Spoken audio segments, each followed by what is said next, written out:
안녕하세요. 부킹부킹의 윤꾼입니다. 네, 오늘 이야기할 책은 세상에서 가장 쉬운 차별화라는 부제를 달고 있는 믹스입니다. 기본적으로 각각의 장점을 이제 합치고 혼합시켜라, 뭐 이런 내용이에요. 그래서 예를 들면은 모범생과 날라리를 섞어라, 명품과 싸구려를 섞어라, 시골과 도시를 믹스시켜라. 이렇게 섞으면 쉽게 업계 1위가 된다. 이런 내용들이 이제 계속 사례가 이어지면서 저자의 주장을 뒷받침하고 있습니다. 이 저자를 잠깐 보면은 이제 안성은 씨고요. 브랜드보이라는 닉네임 예명으로 더 잘 알려져 있습니다. 커리어를 보면은요. TBWA 코리아, 이노션 월드와이드, 광고 이제 기획사죠. 그리고 토스, 이런 각 업계의 국내 정상급 회사들, 여기들과 함께 협업을 했던 사람입니다. 현재도 이제 브랜드 컨설팅 회사인 이제 브랜드보이를 이끌고 있고요. 이제 전공은 경영학이에요. 그래서 미국 일리노이 주립대학에서 공부를 했는데 어떻게 하다 보니까 이쪽으로 왔다고 이제 본인이 쑥스러운 듯이 이야기하더라고요. 이전작이 이제 드디어 팔리기 시작했다. 이 책도 재밌습니다. 세계적으로 히트한 브랜드들을 분석한 책인데 판매 부수가 상당히 나왔고요. 이 책 믹스와 더불어서 뭐 이 정도면 베스트셀러라고 부를 만하겠죠. 구글과 코카콜라, 룰루레몬, 요가복이죠. 그다음에 샌드박스, 무신사, 기타 이제 업종과 뭐 인더스트리를 가리지 않고요. 다양한 클라이언트들과 일하면서 현재도 정부 기관 그리고 어떤 학교, 기업 이쪽을 대상으로 강의도 병행하고 있습니다. 이 책 믹스는 이제 저자가 마케터로 일하면서 그동안 습득한 이 총량을 이제 모은 이제 그런 내용이라고 할 수 있어요. 10년 이상 이제 광고 기획자, 브랜드 마케터로 일을 했는데 이 중에서 수많은 히트작을 관찰하고 또 만들기도 했습니다. 그래서 이 세상의 히트작과 이 성공의 중심에는 이 모든 것이 섞이는 믹스 전략이 있음을 발견하게 되죠. 믹스, 즉 섞는 것인데요. 뭐 이게 성공 비결의 전부는 아니겠죠? 뭐 무조건 섞는다고 다 잘 되면은 예, 창작이 매우 쉬워질 테니까요. 그러나 매우 중요한 요인임에는 틀림없다고 확신하고 있고요. 그 뒤로는 이제 대부분의 이제 거의 모든 히트작들을 이 믹스의 관점으로 바라보게 되었다고 합니다. 이게 상당히 유용하게 좀 쓰여졌다고 해요. 적어도 본인한테는. 그래서 옛 것과 새 것, 그러니까 올드 앤 뉴를 합치고요. A급과 B급을 섞어보고 본 캐릭터와 부 캐릭터 이것도 한번 믹스해 보고요. 상식과 비상식, 그리고 어른과 아이, 기술과 인간 뭐 이것들을 계속 섞어보는 그리고 그 과정에서 좀 여러 히트작들과 본인에게 오늘날 이제 부와 명예를 안겨준 그 모든 것들을 좀 얻었다고 평하고 있어요. 세상을 보면은요, 굳이 이 저자 안성은 씨가 하지 않았다고 하더라도 뭐 많은 발명품들 그리고 어떤 제도나 상품들 전부 이 믹스의 결과치인 것이 많이 있습니다. 하나씩 따로 떼어놓고 보면은요, 도무지 어울릴 법하지 않고 그다지 상품 가치도 높지 않은 그런 것들이 있는데 막상 붙여보면 놀랍도록 멋진 결과물들이 나오는 것들이 많아요. 전혀 생소하고 이질적인 이 두 사물의 조합에서 상당한 좀 긴장감 그리고 퍼포먼스가 계속 나오고 있죠. 지금껏 보지 못한 어떤 낯선 물건들이 탄생하고 그 과정에서 이제 대박, 이 좋은 결과물들이 나오고 있습니다.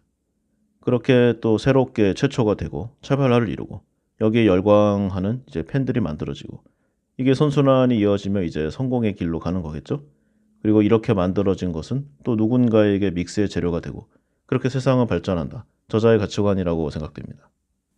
A와 B를 섞으면 이 두 개의 합, 어떤 교집합, 그러니까 A, B가 만들어지는 게 아니라 완전히 다른 저자 표현으로는 뭐 가나다 이렇게 말하고 있는데 화학적이고 물리적이지 않은 그러니까 전혀 좀 이미지 네이팅 되는 그런 내용의 결과물들이 나온다는 이제 그런 주장이죠.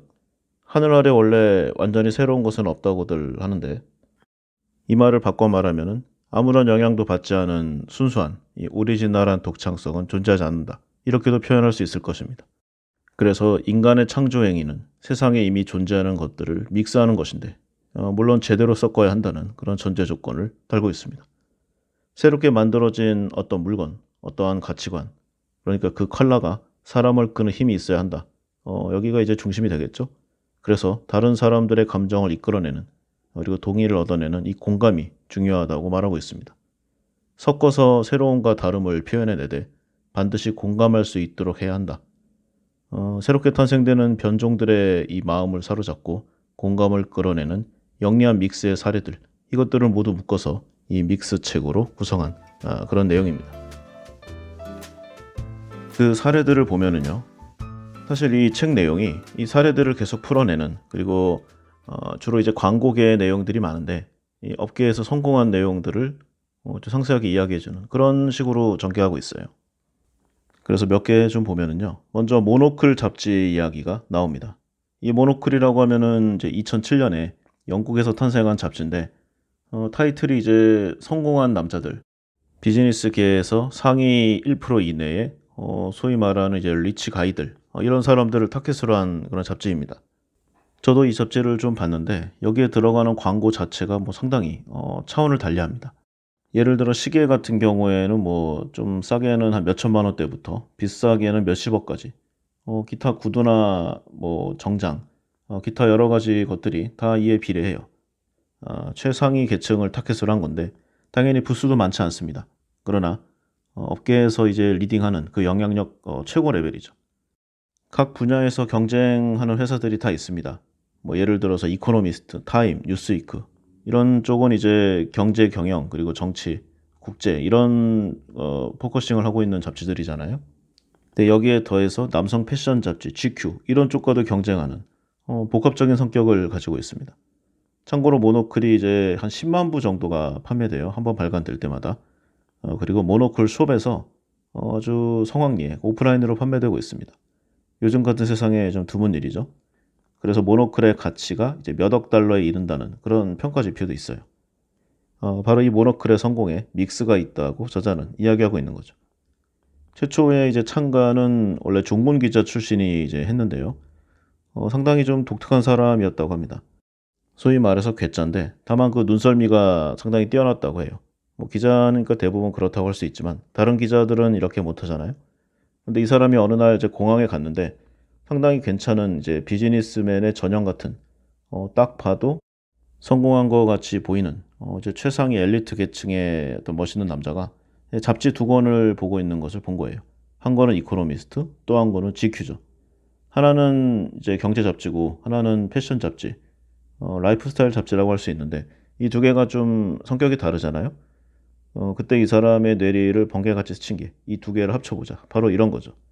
그래서 세상의 이 비즈니스, 정치, 문화, 이런 이슈를 이 GQ스러운 이 패셔너블한 그릇에 담는 그런 잡지를 만들어냅니다. 그것이 바로 모노클이죠. 클래식하면서도 현대적인 멋이 담겨 있는 그런 잡지. 이 잡지에 들어가는 모든 요소를 최상위 클래스로 했고요. 타이포그래피, 일러스트, 뭐 사진, 기사까지 모두의 성공한 사람들이 좀 갈망할 만한, 그리고 요구할 만한 그런 내용으로만 담았다고 합니다. 당연히 상당한 이제 제작 비용이 들어서 처음에는 좀 위험했다고 해요. 그러나 이제 지금에 와서는 이 모노클을 갖고 있는 것 자체가 어떤 의미에서 명함으로 통할 그런 자리까지 왔어요. 이 잡지를 들고 다니는 것이 자신을 표현하는 행위가 됐다. 이것을 갖고 다니는 사람은 품격 있는 사람, 취향이 있는 사람, 그리고 박식한 사람. 거기에 돈도 많은 뭐 그런 느낌이죠. 그래서 이런 오늘날의 결과만 보면은 좀 잘 된 것 같잖아요. 그런데 당연하게도 위기가 있었습니다. 참고로 모노클이 2007년에 창간이 됐는데요. 당시에는 잡지 업계의 암흑기라고 불릴 정도 최악이었어요.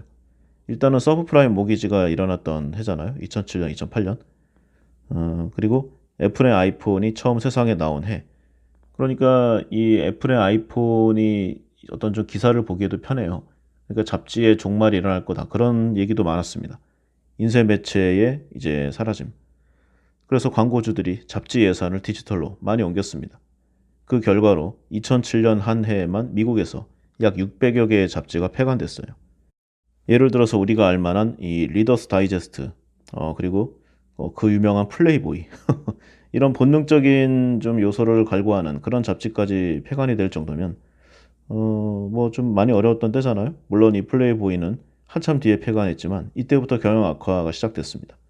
국내 같은 경우에도 뭐 인스타일, 세시, 헤렌, 그리고 여성지 중에 넘버원이었죠. 여성중앙. 이런 잡지들이 줄줄이 폐간되는 그야말로 잡지의 암흑기였어요. 이런 상황에서 모노클이 나온 거죠. 이 모노클의 창업자가 보기에 인터넷상에 떠돌아다니는 콘텐츠를 살펴보니까 가치가 제로에 수렴하는, 좀 심하게 말하면 쓰레기에 가까운 그런 정보 가치로 판단했다고 합니다. 물론 지금 시대는 뭐 많이 달라졌지만요. 초창기에는 대부분 그렇잖아요. 그리고 분명 이 온라인 매체와 여기도 발전을 할 것이지만 사람의 감성을 자극하는 것은 오프라인 잡지가 훨씬 더 경쟁력이 있을 것이다. 이 사람은 이 하나에 인생을 건 것입니다. 그래서 모노클은 잡지를 발행할 때는 당연한 요소이긴 하지만 당시 트렌드와는 좀 반대 방향의 그런 길을 걸어요. 책 같은 두꺼운 잡지를 만들었고요. 모노클만이 취재할 수 있는 상당히 비싼 원고료를 줘야 하는 오리지널 콘텐츠에 집중했습니다. 그리고 세계 각국에서 협업하는 파트너의 수를 대량 확보했죠. 다른 언론사들처럼 뉴스 에이전시의 사진이나 기사를 가져다 쓰지 않았습니다. 오늘날 우리나라 신문이나 언론 잡지를 보면은 뭐 언론사의 그 간판만 다르지 내용은 똑같은, 심지어 제목에 있는 오타가 나온 그 제목까지 똑같이 쓰는 그런 내용도 많아요. 오늘날 기자들이 받는 좀 모욕적인 그런 별칭들 있잖아요. 저는 자초했다고 생각합니다. 어느 정도는.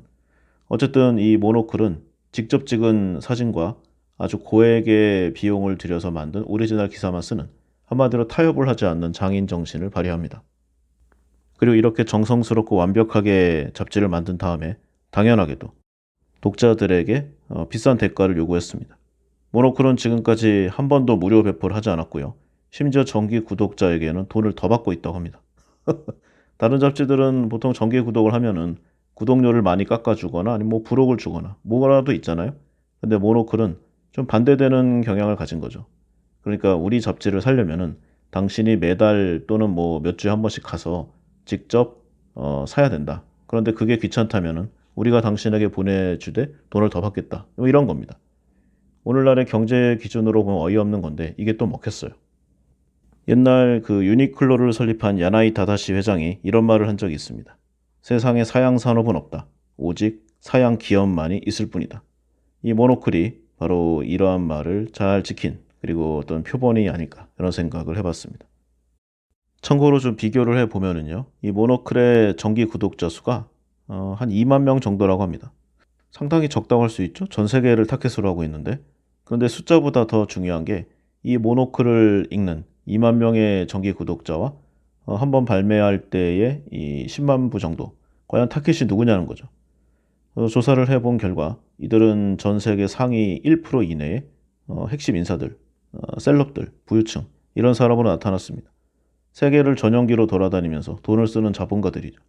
럭셔리 업계의 실질적인 구매층이라고 할 수 있습니다.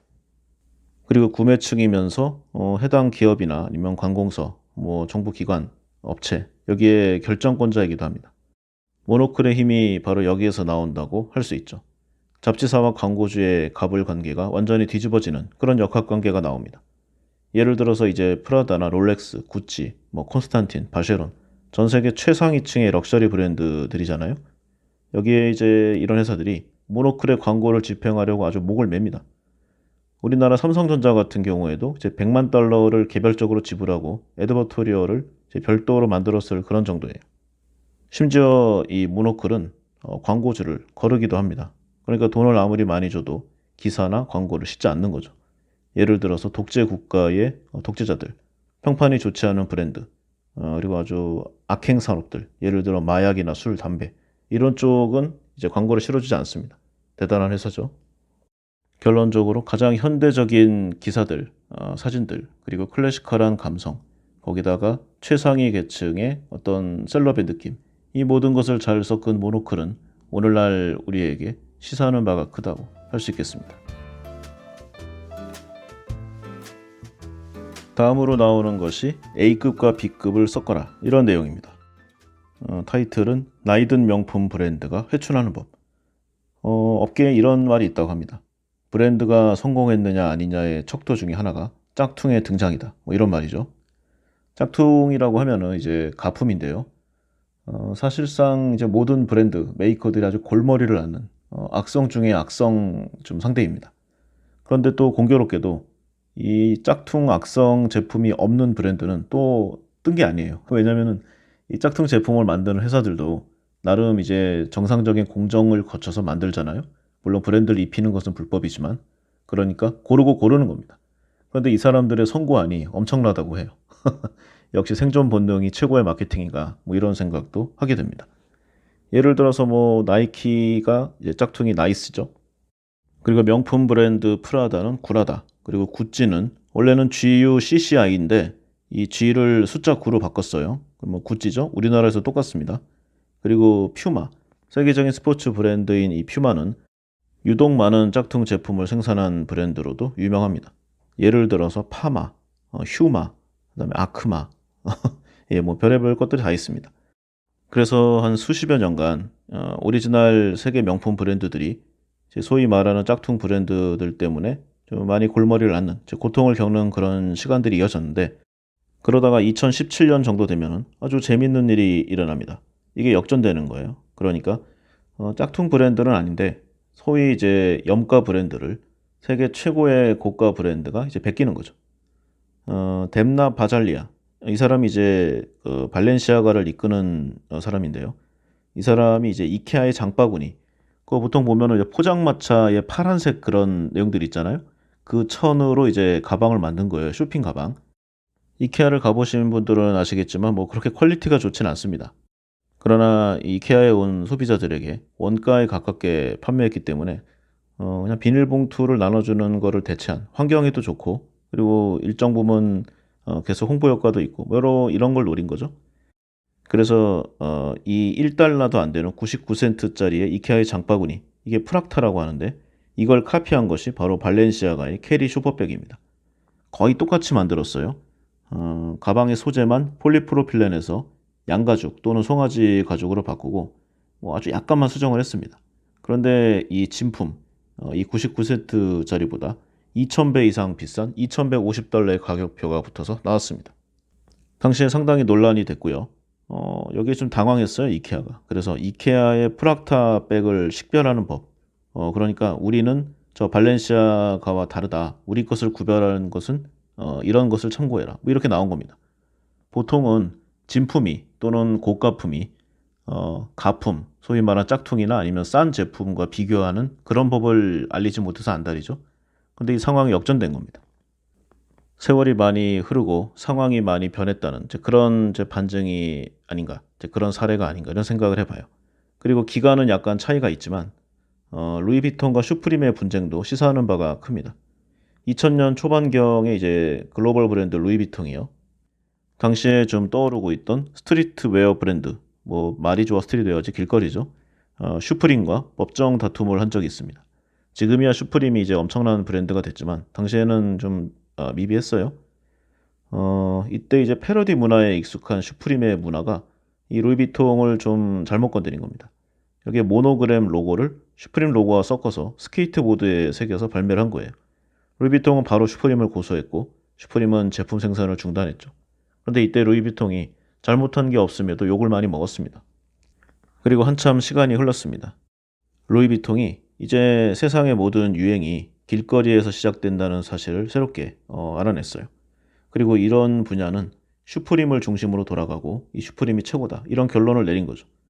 어떻게 할까 고심하던 루이비통은 결국 자존심을 버리고 신뢰를 택하는 그런 결정을 하게 됩니다. 과거의 법정 다툼으로 얼굴을 붉혔던 슈프림에 먼저 손을 내밀게 된 거죠.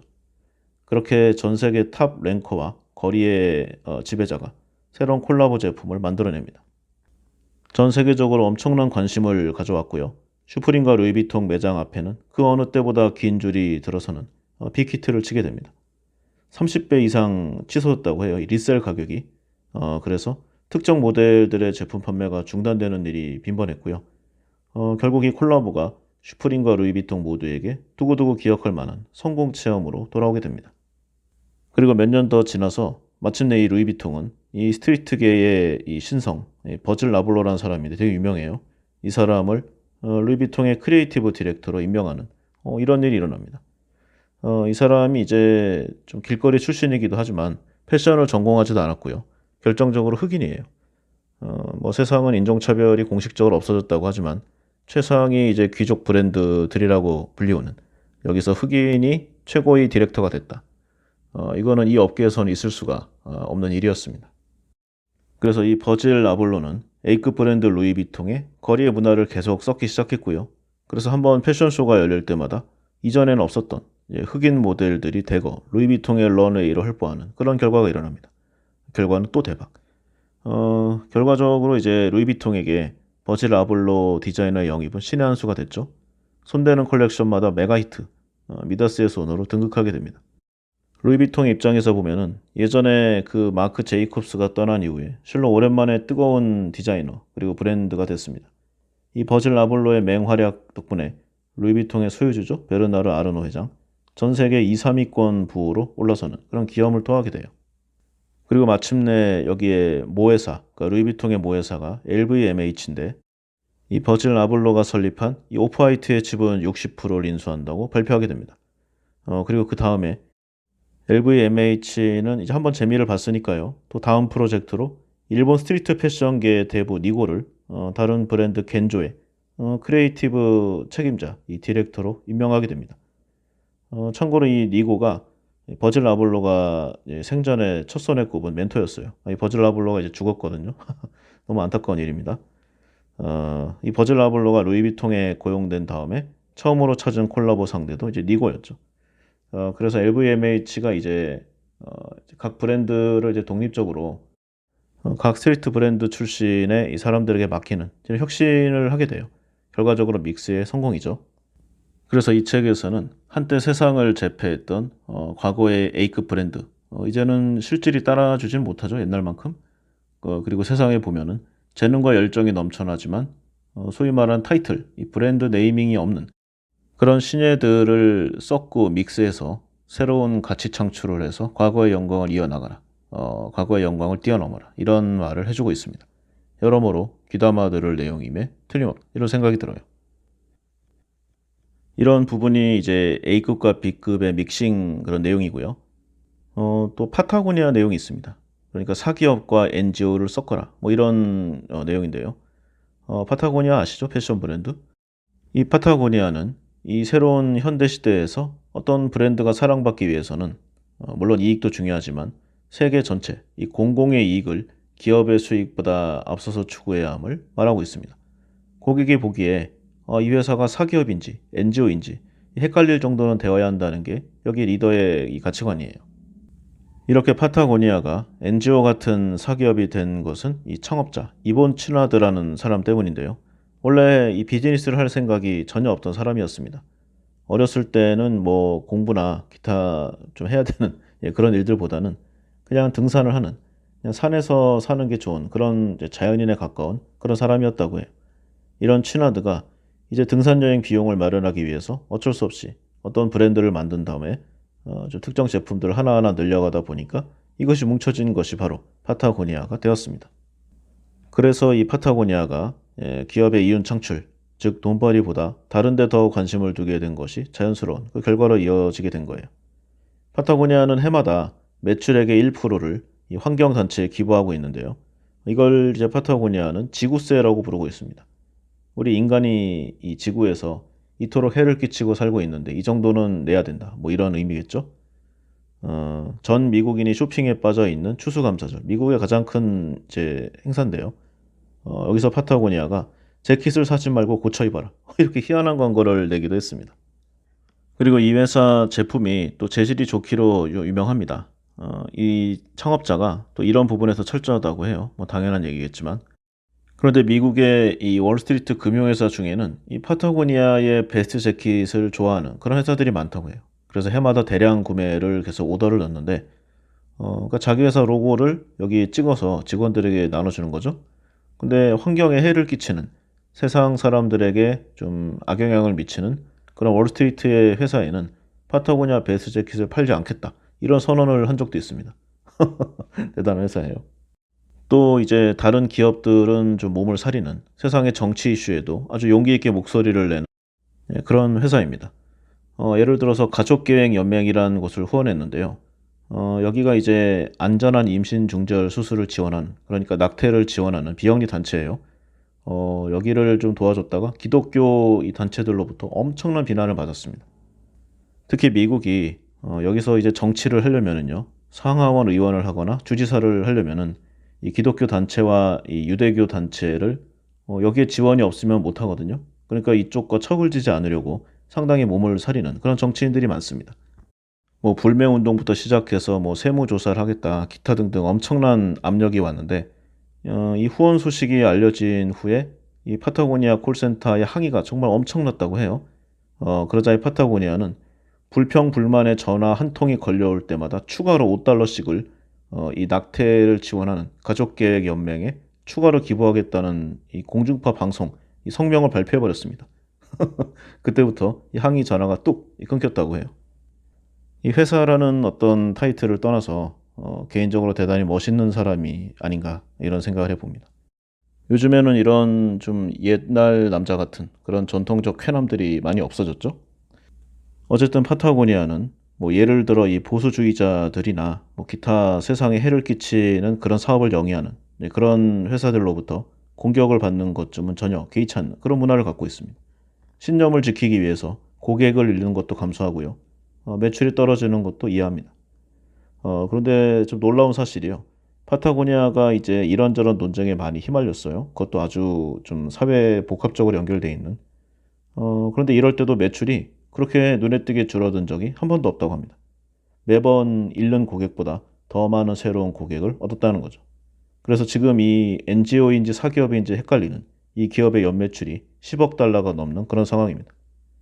결국은 무엇을 우선순위에 두는 것인가, 어떤 가치관을 유지할 것인가, 이게 중요한 거고요. 파타고니아는 돈벌이를 기업의 사명 앞자리에 두지 않는 그런 초강수. 아니 어쩌면 인간이 살아가는 당연한 이 진리가 아닌가 그런 생각을 해봐요.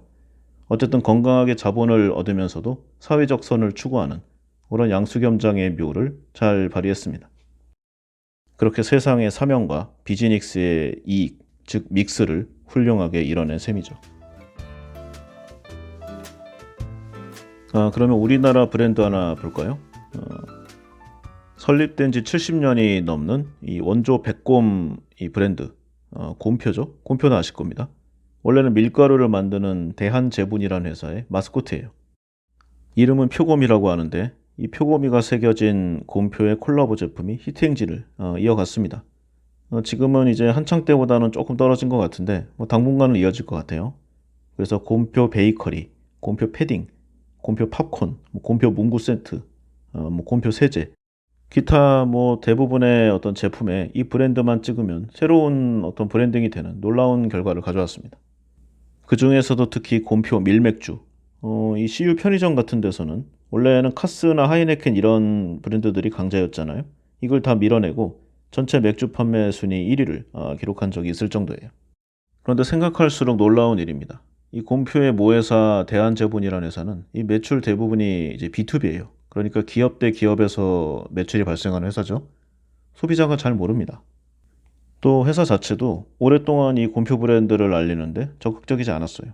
어차피 밀가루는 계속 사 먹을 거고 경쟁사도 뻔하고 굳이 큰 투자나 광고 마케팅을 집행하지 않아도 어느 정도 매출이 나왔거든요. 그래서 한마디로 무색무취의 브랜드로 수십여 년을 이어져 온 겁니다. 당연히 소비자도 곰표 밀가루가 좋아서 구매하는 사람들은 드물었습니다. 그냥 밀가루 사러 갔는데 이거 집어든 거죠. 앞에 있으니까. 근데 이제 일상적으로 하던 어떤 때의 이제 설문 서베이에 의해서 경영진들이 충격을 받았다고 해요. 밀가루 하면 떠오르는 브랜드에서 곰표가 20% 언더로 추락한 거죠. 예전 사람들과 다르게 이 신세대들은 아예 곰표 자체를 모르는 이제 거기까지 왔습니다. 이렇게 좀 더 시간이 가다 보면 이제 소멸되는 이제 그런 결과로 가겠죠. 회사는 충격받았고 곧 새로운 조치에 착수하게 됩니다. 그래서 엄청난 마케팅 비용을 쓰고 많은 노력을 기울여서 이 브랜드 곰표가 신세대의 생활 속으로 들어가는 이 진입하는 그런 루트를 계속 개척해요. 때마침 또 약간 그 뉴트로 열풍이 분 것도 곰표에게 행운이었습니다. 또 이 곰표가 나름 브랜드의 본질을 지키면서 콜라보를 했는데 원래는 이제 곰표하면 밀가루잖아요. 밀가루의 이미지는 하얗다, 뭐 깨끗하다 이런 거니까 좀 여기를 베이스로 한 깨끗한 제품만을 내놓는 그런 액팅을 했어요. 그래서 곰표 밀맥주, 곰표 팝콘, 뭐 곰표 화장품 대부분 밀가루와 충분한 연관성이 있으면서 화이트를 강조하는 그런 아이템이죠. 결과는 우리가 알다시피 대성공했고요. 또 당연하게도 이 곰표가 잘 되니까 또 유사 브랜드들이 우후죽순 쏟아졌습니다. 회사 창립이 오래되고 연역이 긴, 그리고 나름 어떤 좀 마스코트도 있는 그런 회사 브랜드들이 많이 쏟아져 나왔는데 곰표만한 히트작이 나오지 않았어요. 뭐 여러 가지 이유가 있을 겁니다. 협업하는 제품들 간에 연관성이 떨어져서 있을 수도 있고, 또 이런 거는 보통 맨 처음 한 회사 아니면은 1등 제품만 기억이 되잖아요. 책에 나온 뭐 예를 보면은 이제 구두약 회사에서 흑맥주를 출시한 적도 있는데, 뭐 한두 번 호기심에 사 먹을 수 있겠지만 이거를 계속 마시고 싶은 사람은 별로 없지 않을까, 이런 생각도 좀 해봅니다. 그리고 이 곰표의 이 콜라보 제품들이 좀 꾸준한 그런 노력을 많이 기울였어요. 뉴트로 트렌드를 이용하긴 했지만 이 회사 자체의 노력이 많이 통했고요. 곰표가 이제 3년 정도 동안 내놓은 콜라보 제품이 수십여 종에 달했습니다. 그 결과로 대중이 이제 처음에 신기한 느낌에서 사보고 좀 소비해보고 그러다가 이제 익숙함으로 변해가는, 시장의 안정기에 들어가는 그런 결과를 가져오게 된 거죠. 그래서 저자는 이 곰표 브랜드의 이야기를 하면서 무색무취의 브랜드를 뜨거운 핫 브랜드로 만드는 방법, 즉 따분함과 즐거움을 믹스해라, 이렇게 말을 하고 있는 것입니다. 그래서 이 곰표 브랜드가 그렇고요. 이제 개인적으로 제가 좀 재밌어 했던 부분, 효린의 민박 이야기를 해보겠습니다. 타이틀은 이제 도시 라이프와 시골 감성을 섞어라, 이런 내용인데요. 사실 효린의 민박이 이제 방송 자체가 큰 화제였죠. 당시에 결혼 이후에 거의 대중과의 이제 소통을 단절하고 살았었어요. 그 연예인 이효리 씨가. 근데 이제 새롭게 돌아오는 거죠. 그래서 대중들의 이제 팬들의 기다림이 좀 컸었고, 이효리 역시 이제 자신이 살고 있는 그런 집을 공개하기로 하면서 상당히 큰 대중의 이목이 집중되었습니다. 그 전에도 약간 좀 군불이 지펴지고 있었는데, 이 방송을 했을 때가 이제 육지 사람들, 그러니까 좀 일반인들의 제주도에 대한 관심이 상당히 높았던 그런 시기였어요. 제주도로 이주하는 사람들도 역대 최고 순이었고요. 제주도에서 장사하는 또는 카페 차리는 게 소원이라는 사람들도 많았습니다. 개인적으로 제 주변에도 이때 제주도로 여행이나 또는 뭐 한 달 살기, 석 달 살기 이런 식으로 떠나는 사람들이 많았습니다. 뭐 그런 이유로 제주도의 환경이 좀 망가지고 대신에 집값이 많이 올라갔던 뭐 그런 시기긴 했지만요. 내용 자체는 뭐 생각보다 아무런 기획이 없다시피 할 정도로 날 것 그대로였어요. 이 이효리 이상순 부부가 메인이잖아요. 민박은 처음으로 하는 거니까 뭐 방송은 전문가여도 허둥대는 모습도 재미있었고, 시즌 1 같은 경우에는 이제 지금은 더 이제 국민 배우가 됐는데 국민 가수일 수도 있고, 이 아이유 씨의 조금은 좀 어설픈, 조금은 낯을 가리는 그런 모습도 좋았어요. 어쨌든 이 세 명 모두 민박을 운영하는 어떤 좀 비즈니스적인 면에서는 별로 소질이 없어 보였지만 뭐 아무 상관이 없었습니다. 일단 재밌었고요. 그걸 목표로 하는 방송이 아니었으니까. 그리고 여기서도 이제 이효리 씨가 뭐 워낙 셀럽이니까요. 말 하나 행동 하나 자체가 그냥 타고난 예능에 최적화된 그런 내용들이 이어졌어요. 그리고 이상순 씨 남편도 보면은 뭐 진짜 그런 성격인지는 잘 모르겠지만 상당히 자상하고 친절한 그런 컨셉을 잘 유지했죠. 실제로도 좀 그런 타입이라고 하고요. 그리고 아이유 같은 경우에는 허당기가 넘치는, 그러니까 평소와는 좀 다른 모습을 보여줘서 좋은 이미지를 얻었고 인기도 더욱 상승했었죠. 그리고 시즌 2 여기에는 이제 기억나는 사람이 이제 박보검 씨, 뭐 유나 씨, 이런 사람들이 나왔는데 어떤 좀 약간은 좀 연예인들의 좀 화제성, 여기에 좀 기댄 면이 없잖아 있어요. 포커싱이 이쪽으로 가긴 했는데 개인적으로 저는 시즌 1이 더 좋았다는 생각을 해봅니다. 그리고 기본적으로 이 두 부부의 친화력 그리고 사람을 대하는 자세가 매우 좋았어요. 기본적으로 방송국에서 사전에 선별한 그런 방문 계획이긴 하지만 아예 처음 보는 사람들이고 방송에 대해 잘 모르잖아요. 대사나 행동이나 아니면 어떤 움직이는 동선 같은 면에서 좀 저는 새로웠을 겁니다. 합도 잘 안 맞았을 거고요. 그런데 이런 사람들과도 아무렇지 않게 소통하고 뭔가 결과물을 이끌어내는 게 좀 대단해 보이기도 했어요. 그리고 대부분은 유기견 유기묘 출신이라고 하는데 뭐 개들과 고양이들과도 아무렇지 않게 잘 지내는 모습도 좀 보기 좋았습니다. 결과적으로 이 효린의 민박은 상당히 깔끔한 프로그램이고요. 따뜻함도 있었고, 그리고 어떤 좀 강요되거나 그런 게 없었어요. 지저분한 면이 없었습니다. 이 방송을 보면은 좀 기분이 좋아지고 보고 나면 어떤 좀 마음이 따뜻한 여운도 남고 개인적으로는 최고의 좀 느낌을 주는 그런 방송이라고 생각이 됩니다. 비슷한 것들도 많이 있었죠. 뭐 꽃보다 할배, 꽃누나, 삼시세끼, 뭐 윤식당 이런 비슷한 컨셉의 예능도 많이 있었는데요. 뭐 그런 방송들도 좋았습니다. 하지만 좀 표현하기가 쉽진 않지만 훨씬 더 개운한 느낌을 줬고요. 방송을 만들다 보면은 이제 제작비에 쫓기잖아요. 그런데 이 효린의 민박에는 어떤 좀 PPL, 간접 광고도 거의 못 본 것 같아요. 그리고 제가 개인적으로 커피를 좀 좋아하는데 보통 이제 예능에 이런 다른 방송들 보면은 어떤 물, 뭐 탄산수, 캔커피, 뭐 생수 이런 것들이 계속 등장해요. 등장인물들이 계속 수시로 이 물을, 이 음료수 종류를 소모해 줍니다. 자연스럽게 광고가 되는 거죠. 그런데 이 효린의 민박에서는 이런 PPL을 거의 못 봤어요. 그리고 PD와 작가가 거의 등장하지 않습니다. 어, 다른 프로그램들 보면은 어떤 좀 이벤트성으로 PD나 작가가 등장하는 경우가 많아요.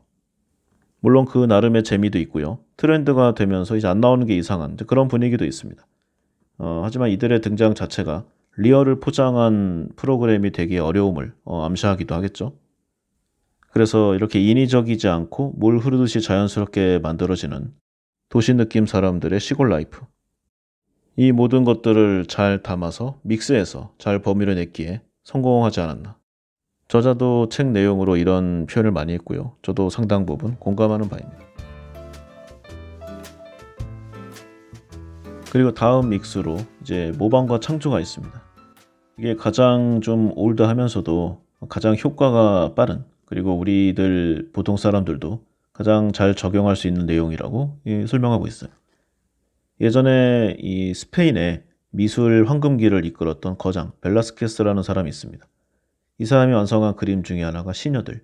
굉장히 다양한 해석이 가능하고요. 여러 의미가 깊어서 후배 화가들이 이 그림을 수없이 모방했다고 합니다. 전부 당대 화가들이죠. 고야, 달리, 마네, 클림프 이런 화가들이 이 시녀들을 다시 그렸고요. 현대에 와서도 뭐 위트킨, 해밀턴, 보테로 이런 사람들까지 이 그림을 재해석해서 그렸습니다. 그러나 이 그림을 가장 사랑하고 평생 가장 많이 그린 사람은 단연 피카소인데요. 피카소가 이제 나이가 늙어서도 이 벨라스케스를 따라 그린 까닭은 바로 영감을 되찾기 위해서라고 합니다. 여든이 넘은 후에도 그는 과거의 미술에 눈을 돌려서 마네, 엘그레코, 쿠르베 이런 역사상의 거장의 작품들을 계속 리메이크하는 노력을 중지하지 않았다고 해요. 회사나 기업들도 마찬가지입니다. 모방하면 빨리 배울 수 있고 변형할 수 있고 궁극적으로는 자신만의 경쟁 우위를 만들어서 이 모방의 대상인 경쟁자를 넘어설 수가 있는 것이죠. 이 모방의 이점은 몇 가지로 요약이 됩니다. 먼저 신제품 개발에 따르는 어떤 리스크, 이 비용이 적습니다. 그리고 초기 제품들의 단점을 빠르게 보완할 수가 있죠. 누군가가 실패하면 그것만 보고 있으면 되잖아요. 그리고 대부분 처음에 하는 것들은 어느 정도의 좀 잘 안 되는 과정이 있으니까. 세계적인 이 경영학자인 이 레빗은 먹다 남은 사과 이론으로 이것을 표현했는데요. 사과를 꼭 먼저 먹을 필요는 없고 남들이 한 입 베어 문 것을 보고 그 사과가 쓴지 단지 판단하는 것이 좋다. 뭐 이런 내용으로 많은 공감과 함께 비난을 받은 적도 있습니다. 그리고 이제 마지막으로 선발자처럼 성공에 만족해서 이 잠복해 있는 위험들을 과소평가하는 자만에 빠질 가능성이 낮다는 거죠. 그래서 빠른 모방자 전략, 이 패스트 팔로우, 역사적으로 상당히 검증된 그런 이론이라고 할 수 있습니다. 선발자의 위험과 비용은 최소화하고 너무 늦게 출발해서 갖게 되는 불이익은 피하라는 것이죠. 그래서 피카소의 모방은 창조를 위한 수단이었다. 이렇게 말을 할 수가 있는 거죠. 이 모방이 창조로 가는 과정, 몇 단계를 거친다고 합니다. 첫째는 뭐 당연한 거지만 빨리 배울 수가 있어요. 피카소의 아버지가 이제 피카소를 보니까 아들이 자기보다 그림을 더 잘 그려요. 그래서 자신은 자기도 취미였지만 이 그림 그리기를 그만뒀다고 합니다. 너무나 엄청난 재능의 차를 직접 본 것이죠. 그리고 아들의 교육에 전념하기 위해서 바르셀로나와 마드리드의 미술학교에 피카소를 보내게 됩니다. 그런데 피카소가 수업에 적응하지를 못해요. 그래서 학교에 가지 않고 이 마드리드 시내를 떠돌다가 어느 날 이 프라도의 미술관에서 이 벨라스케스의 그림을 처음 접하고 마침내 자신의 스승을 찾게 됩니다. 매일 미술관에 들러서 하루 종일 벨라스케스의 그림을 따라 그렸어요. 이렇게 선배 화가들의 그림을 모방하면서 실력을 엄청나게 키웠죠. 사람은 원래 그렇습니다. 같은 일을 꾸준히 반복하면 요령도 생기고 결국에는 쉬워지죠. 그리고 지식이 쌓일 수밖에 없으니까 생산성이 올라가는데 이거를 이제 경제학적으로는 학습 곡선이라고 합니다. 어떤 것을 모방하면은 학습 곡선을 따라서 생산성이 향상되게 마련이죠. 생각해 보면은 오늘날 이 대한민국이 세계 최고 수준으로 인정받는 전자, 반도체, 조선산업, 자동차, 기타 모두 일본이나 미국의 기업을 똑같이 베끼는 것에서 시작했습니다. 모방을 통해서 기술과 노하우를 재빠르게 학습하는 이런 현상은 오늘날에도 전 세계에서 항상 일어나고 있죠. 그리고 모방을 하다 보면은 이제 대상을 변형하고 개선하게 되는 그런 이제 경지에 오르게 되는데요. 피카소가 이제 입체파라는 자신의 화풍을 완성했잖아요. 그런데 벨라스케스의 그림을 자기 스타일로 변형해서 70대 후반에 다시 그리게 됩니다. 시녀들 전체 그림을 똑같이 그리기도 하고 어떤 부분만을 떼어내서 독립적인 작품으로 그리기도 하죠. 그래서 이 시녀들에 관련된 작품만 60여 점 이상 이 피카소 박물관에 전시되어 있다고 합니다. 이렇게까지 하면은 이제 모방은 자연스럽게 개선으로 이어지게 되죠. 사회경제학적으로는 훈수 효과라고 할 수 있는데 보통 플레이어로 활동하면은 잘 보이지 않죠? 당장의 문제를 해결해야 되고 뭔가를 잘못하면 데미지가 나한테 바로 오니까 행동이 조심스럽습니다. 그런데 옆에서 보면은 고쳐야 할 점이 바로 눈에 들어오죠. 그래서 어떤 새로운 것을 기획해서 만들어낸 다음에 성공시키기는 대단히 어렵습니다. 이때 가장 좋은 것은 남의 아이디어죠. 그래서 피카소가 남의 작품을 모방한 것도 백지 상태에서 어떤 새로운 주제를 생각하기 어려웠기 때문이라 할 수 있겠습니다. 따라하다 보면 생각이 떠오르고 행동하면서 새로운 걸 깨닫는 것이죠. 그림뿐만이 아닙니다. 예로부터 문학을 익히는 가장 효과적인 학습법은 암기였어요. 정확히는 암송인데 오늘날에도 영문학과나 아니면 어문계열 학과를 가면은 이 장편의 시를 외우는 테스트를 합니다.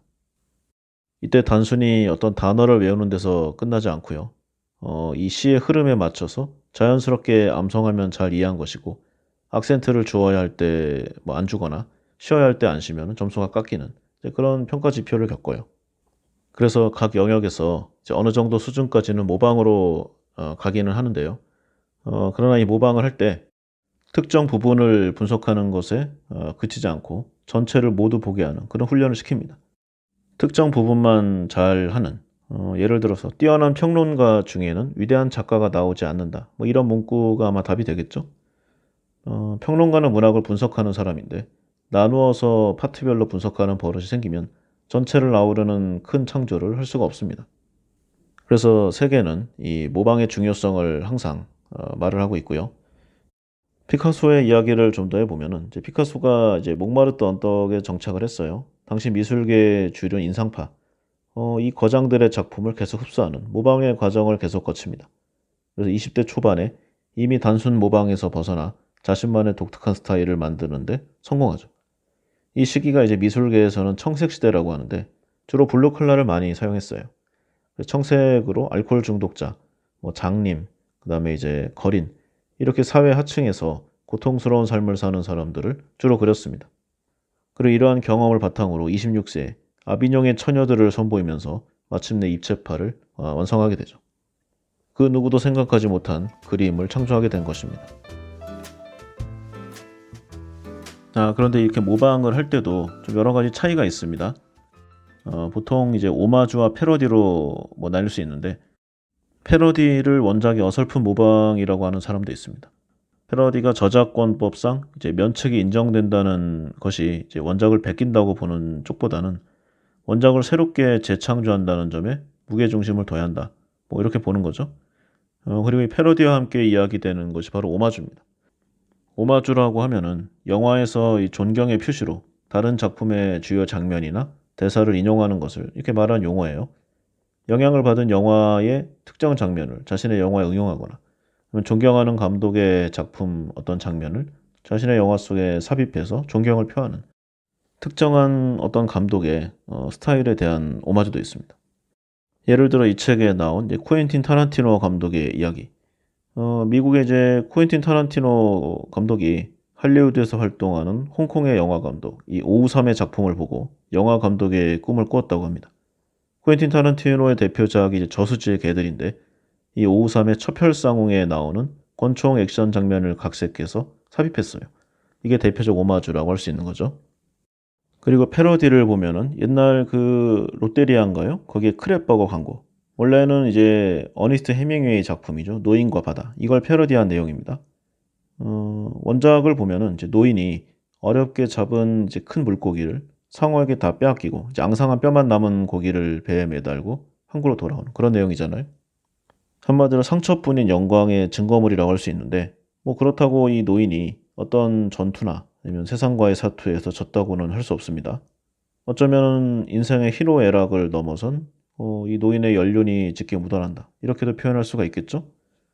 그런데 이 크랩버거 광고에서는 뼈만 남은 거대한 물고기 대신에 멀쩡한 거대한 개가 실려 있습니다. 그리고 마지막 장면에서 이 관객에게 던지는 이 노인 이 뱃사람, 뭐 니들이 개맛을 알아. 인생 전반에 걸친 시련과 그에 맞서는 인간이라는 이 무거운 주제를 특정 제품의 홍보를 겸해서 희화한 그 한마디를 통해서 이제 각인시켜줬죠.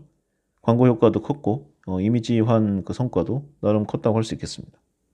그리고 예를 들어서 이제 2002년 한일 월드컵 경기가 한국 최고의 성적이었는데 그 중에서도 압권은 이탈리아전이었잖아요. 당시에 이제 안정환 선수가 극적인 골을 넣었고요. 이제 반지 키스 세리머니 뭐 이런 것들이 있었는데 여기에 이제 롯데 3강의 돼지바 그 경기 중에 이제 모레노 주심이 이탈리아의 토티 선수에게 레드카드를 꺼내들던 그 순간을 패러디했습니다. 당시에 심판 모레노 주심을 닮은 모델 임채무가 이 레드카드 대신에 돼지발을 높이 들어 보이는 그런 장면이었는데요.